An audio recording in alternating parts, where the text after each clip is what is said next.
Hi friends, ఈ Kakinada doctor Priyanka ఆమె మీద ఒక స్కూటీ మీద ఉంటే ఆమెను కారుతో ఢీకొట్టి తర్వాత కారు ఆమె తల మీద వెళ్ళటంతో అక్కడే బ్రెయిన్ డెడ్ అయి తర్వాత చాలా ప్రయత్నం చేసి తర్వాత కిమ్స్ హైదరాబాదు ఆమెను ఇక్కడికి షిఫ్ట్ చేసినప్పటికి కూడా డాక్టర్లు శతవిధాల ప్రయత్నం చేసినా కూడా ఆమెను కాపాడలేకపోయారు. సో బ్రెయిన్ డెడ్, తర్వాత షీఈస్ గాన్. ఇక్కడ ఈ ప్రమాదం జరిగిన వెంటనే పోలీసులు స్పందన మన జనాలకు ఒక విధమైన అనుమానం, ఒక విధమైన ఒక మన అది కేసు రిజిస్టర్ చేస్తున్నారా లేదా అనే ఒక అభిప్రాయం ప్రజల్లో కలిగింది. తర్వాత అక్కడ లోకల్ ఎమ్మెల్యే గారు ఆయన ఇంటర్ఫియర్ అయ్యాడు వాళ్ళని సేవ్ చేయడానికని ఒక వార్త ప్రచారంలో ఉన్నది. ఈరోజు అక్కడ ఎమ్మెల్యే గారు అలాంటి వదంతులను నమ్మొద్దు అని ఆయన ఈ క్లారిఫికేషన్ ఇచ్చాడు.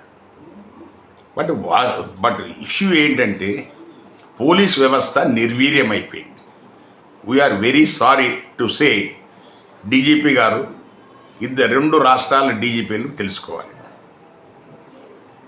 అక్కడ యాక్సిడెంట్ జరిగింది, it's a crime. So FIR రావాలి ఆటోమేటిక్గా. దానికోసమా చనిపోయిన తర్వాత సెక్షన్స్ మారుతాయి. బట్ ముందు ఎఫ్ఐఆర్ చేయడానికి మనకు వాళ్ళ క్రైము వాళ్ళ నోటీస్కి వచ్చిన తర్వాత ఎఫ్ఐఆర్ చేయడానికి సాగదీత ఉంది అంటే అక్కడ ఎవడో ఒకడు వేలు పెట్టాడని అర్థం. వాళ్ళు ఎవరు ఒప్పుకోకపోయినా ఈ మధ్య రకరకాల రంగురంగుల పార్టీలు తయారయ్యాయి. ఎవడికి వాడు కుల పార్టీ వాళ్ళ కులస్తులు అయితే కాపాడుకోవాలని చూస్తున్నారు. సో మరి అలాంటప్పుడు పోలీసు వ్యవస్థ ఎందుకు, న్యాయం ఏంటి, ధర్మం ఏంటి?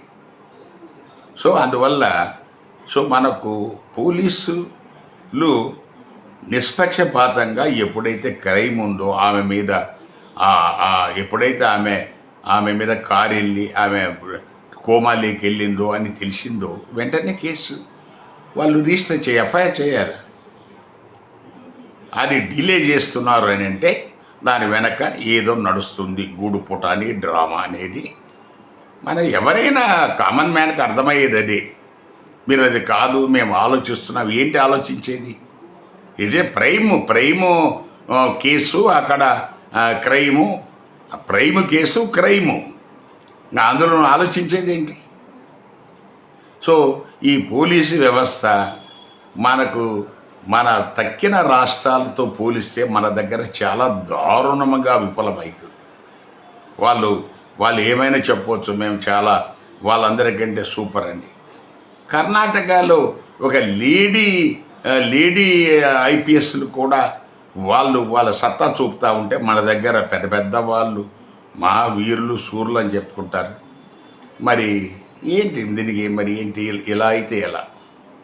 వీళ్ళు మన రెండోది వచ్చేసేసి నేరం చేసిన వాడిని తప్పించాలనేది అందులో రాజకీయం ప్రమేయం. అంతకుముందు ఒక కేసు జరిగి ఉండే, అంతకుముందు ఒక శ్రీకాకుళం అనుకుంటాను, అక్కడ ఒక మైనర్ కార్ డ్రైవర్ చేస్తే మనకి ఎక్స్ మినిస్టర్ గారి కొడుకు ఒక బీసీ వ్యక్తి చనిపోతే అది ఎవడి మీదనో తోయాలని చూస్తే తర్వాత ఏదో ఆఖరికి చూసి ఆ కుర్రాన్ని అరెస్ట్ చేస్తే దాని మీద ఒక రాజకీయ పార్టీ నాయకుడు అంటాడు చిన్నపిల్లోడు వాడి భవిష్యత్తును నాశనం చేసి, చిన్నపిల్లోడికి కారు ఎట్లా ఇచ్చారు సార్? సో చిన్నపిల్లలు కారు ఇచ్చేసి జనాలు చంపుతుంటే, సో మీరు పదవిలో ఉన్నప్పుడైతే చిన్న క్రైమ్ల కోసం పెద్ద వాడెవడో చీరాల్లో ఒక ఇంజనీరింగ్ స్టూడెంట్ కరోనా టైంలో జస్ట్ బయటకు వచ్చాడు, అది మనకు ఈ ఇది లేకుండా మన మూతికి కట్టుకోకుండా అని చెప్పేసి పోలీసులు చెతకొట్టి చంపేసింది. మరి ఇలాంటివన్నీ కనపడవా మీకు? సో అందువల్ల దయచేసి రాజకీయ నాయకులు ప్రతి దాంట్లో వేలు పెట్టమాకడం రాష్ట్రాన్ని నాశనం చేస్తూ ఉన్నారు. రాష్ట్రం అభివృద్ధిలోకి పోవలసిన రాష్ట్రాలను ఈ ఈ ఈ మనకి ఇలాంటి ఫాల్తూ రాజకీయాలతో మనకు మళ్ళీ అందరూ మా దేశభక్తులే, అందరూ దేశం కోసం పాటుపడుతున్నామంటారు. మీరు మీ కుటుంబాల కోసమే పాడుతున్నా అందరికీ తెలుసు. అది కానీ ప్రజలు వాళ్ళ నిస్సహాయతను మీరు ఆధారంగా చేసుకొని మీరు వెలగబెడుతున్నారు, ఎంజాయ్ చేస్తున్నారు. చిన్న విషయానికి కూడా మీరు ప్రభుత్వ ధనాన్ని దుర్వినియోగం చేస్తూ ఉన్నారు. అయినా కూడా ప్రజలు ఏమి చేసే స్థితిలో లేరు. సో అందువల్ల పోలీసు యంత్రాంగమైన దయచేసి నిష్పక్షపాతంగా నిజాయితీతో క్రైమ్ జరుగుతుందనే వెంటనే ఎఫ్ఐఆర్ రిజిస్టర్ చేయటం. సో దాని మీద మనకు ఎఫ్ఐఆర్ రిజిస్టర్ చేసిన తర్వాత మనకు అది అది హత్యనా లేకపోతే మనకేదో ఒక యాక్సిడెంటల్ మనకు యాక్సిడెంటల్ జరిగిందా లేకపోతే కావాలని కుట్టాడా అనే తర్వాత మీరు ఇన్వెస్టిగేషన్ చేసుకోండి. అంతేగాని ముందు అవేమి చేయకుండా సాగదీస్తే ప్రజలకు అనుమానాలు వస్తాయి.